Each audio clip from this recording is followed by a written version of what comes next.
Hello everyone, Zellerant here, and I just hit level 40 today. And so I thought I'd kind of start talking about some things you want to think about at this point. And this is the real grind is really going to start to come into play for your units.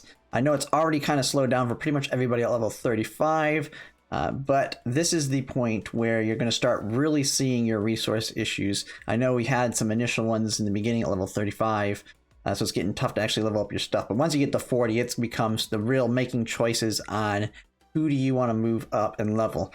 So the first thing I want to take a look at is at level 40 with the neural helix. This is the point where you can completely max it out and you can get their common key. Now the big thing with this is, especially if you're free to play, one thing you have to look at is these, especially on the SSRs, these cost, that's not saying it here currently because I don't have it available to her, but it costs 3 of those cores. And so let me find a unit where I actually need to use one. I've pretty much been using them every time, so I think pretty much all of them are used on mine. Yeah, here. So it needs these basic info cores, and I have a decent amount right now. Now I've been spending a decent amount in the shop, as most have seen, especially on my streams. And so most of those are not going to have near as much as I have. And so you're going to have to start making decisions on whose common keys you're going to want to get. Because in order to get the common key at the end, you must unlock everything else in the unit. Now on SR units, it costs 1 per node. But then when you go to your SSRs, so I don't think I have any of them available, but on the SSRs, you need 3 for each of these. And so when you kind of take a look into it, you're going to need 3, 6, 9, 12, 15, 18. So 18 basic cores just to max out that. And then you can unlock this. And so if you've seen, I had 30 and I've only maxed out Jeonju. So I could max out 1 more unit basically, or well, maybe 2 more since I've already kind of moved on others. And that's with me having spent money on this game and gotten a decent amount from the spending. And so for a free-to-play person especially, it's going to be more of a decision point at this. And so you're going to want to start looking at these common keys and what is going to be best for your teams. And so like one big thing is usually the common key, I think just about every single of the units on their common key, it is good for them. So like Jeonju, I got hers because it is extremely good for her. Crit rate gives you 5%, but then increased damage dealt outside of own unit's turn. She does lots of action support attacks, so it's mostly a 7% damage increase. The only time it's not outside her turn is the one time she does an attack on her turn. And then on my stream, I don't have her, but on my stream it was mentioned that Ulrid actually has a really good one for Jeonju as well. And so if you have both, if you did end up pulling for Ulrid, one great thing about her is she does have a good universal key here. This has another crit rate.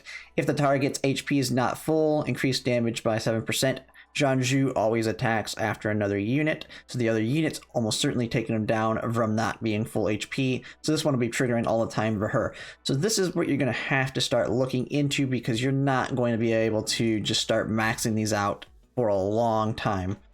And when you kind of see our currency, we can kind of get an idea of in the event of how many you're going to be able to get over time. So like we have this event here when you go to the trade center. In the trade center here, you have the basic cores. Now I've already bought them out. I can't remember exactly how many was in here, but we can expect from every event for them to be some common cores or basic info cores on all of them. So you want to make sure it's going to be one of your higher priority items to always be getting, as well as the common keys in here, because there are common keys within the events as well that you can get that you don't have to actually go all the way through a unit to get. But there is cores in other locations that you're going to be getting a limited amount as you go through the game. The main one that you can get weekly, and this is something you may want to try and do by this week because it resets on a weekly basis, is on the boss fights. Within the trade here, you can get 1 or 600 of these things. Now, the big thing is, yes, you might want to try and get these every week. Big thing is do not miss out on getting your Sabrina copies here, because you want to get these every single month, simply because if you do that, you'll be able to max out her dupes within a year.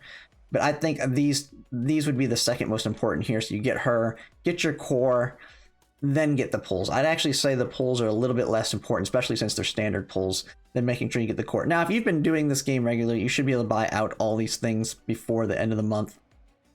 If you get the core on the rest of the weeks, I believe you should be able to get everything, because I've already pretty much have Sabrina.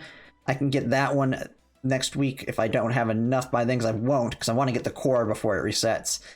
And then I'll get her next week, and then I'll finish off this one on the following week. And so I'll have gotten everything in here. And I think a free-to-play can actually get to a point where they can pull that off too. Big thing is you're not going to be able to get anything else in the shop for a while until you're able to beat the end game. So that's one area. And they're just kind of littered throughout other parts of the content.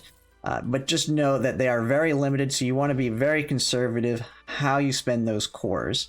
And then you just kind of want to look at what the units are providing. And another area you can look too is not just what you currently have, but also future units coming out in the future. And some of them have really unique buffs on them, especially on the SRs. Like, I think the SRs are going to be maybe a higher priority on getting some of the common keys because they have unique benefits. So one example would be Krolik. Krolik, I know, is put on the bottom tier on a lot of lists. She isn't going to have that much value down the line once we start getting more units. And even right now, she's really only good with the burn team mostly, and doing a couple of unique things where she's really good, like the gold farm map. But she has what I think is a really good one on her neural helix at the end here. It's a crit rate of 3%. Now this one will be a situational one, but it's going to be a really good one. And this is if under the effects of a burn buff, gains immunity to frozen and frigid and increased damage by 5%. This one right here can make it where if you are fighting a boss where frozen and frigid are like a big mechanic of it, this can be a way to basically just negate that entire effect. Now you see, oh, it has burn buff. You need a burn buff to gain immunity. Now, one thing we can look at is that spreadsheet of all future units and kind of see if there is anything that you can use alongside this one to get a burn buff by default. And so we'll go ahead and take a look at the spreadsheet here. And so we look at the spreadsheet. One unit that I have come to here is Centarusi, which is the main burn SSR that will be coming out in the future. That's also a healer. And the reason I want to look at her is she has a common key down here that hers is, it gives HP plus 5%, but then you have at the end of action applies thermal recovery to the nearest ally without thermal recovery. This has a cooldown of 2 turns. And thermal recovery, when you read what it is up here, it is before being attacked, restores HP equal to 30%. That's already a nice thing. You're basically able to put this common key on anybody in your team, and they're going to be putting thermal recovery on your nearest ally that doesn't have it, which makes it where they're going to heal when they're being attacked. Like, this is her alone, even if you don't really want to use her as your healer, that is a really nice buff, because that pretty much is a way to add healing to a team without even having a healer. But then you also have at the end here, it is considered a burn type buff. And so if you aren't even using a burn team at all, you can have this on one unit, and then you can have Krolik's common key on another unit. And once they get this thermal recovery from that common key, they are going to be immune to the frozen and frigid debuffs. And so that's just a really nice combo of keys there. So those are some of the things you're going to want to start looking at when it comes to picking and choosing what common keys you want to get. Like I see another one we have Lena coming up in the future, and she has a common key that I think will be just about good for any team, not just electric teams. And so you see her common key is a crit plus 5%. I just love my crit. But then it has, when the user deals a single target damage, applies conductance on the target for 1 turn. This effect can be activated up twice per turn. So I would use this on, say, a support unit that can do action support twice at least. So that way you can do this twice on 2 different units.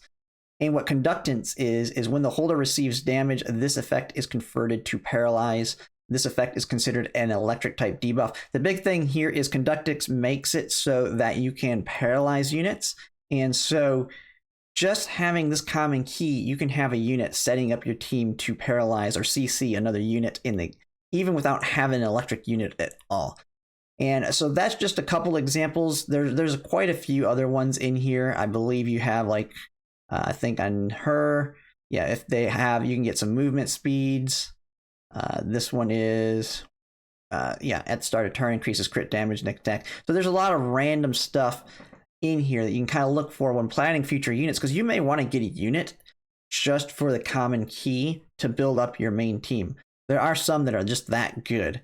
So that is kind of a big thing to deal with the common cores. Whenever you are given a choice between different items and common cores, so like for example, I have in the shop or in my storeroom right now. Now this is something you only get if you spent money on those certain packs, but I have these ones up here. I get the choice between precision boost chips, access keys, or basic info core. You might think, holy crap, that's a lot of energy, and while that'd be really nice temporarily right now, that 6 basic cores, or if I get all 5 of them, is going to be 30, and that's going to be absolutely huge.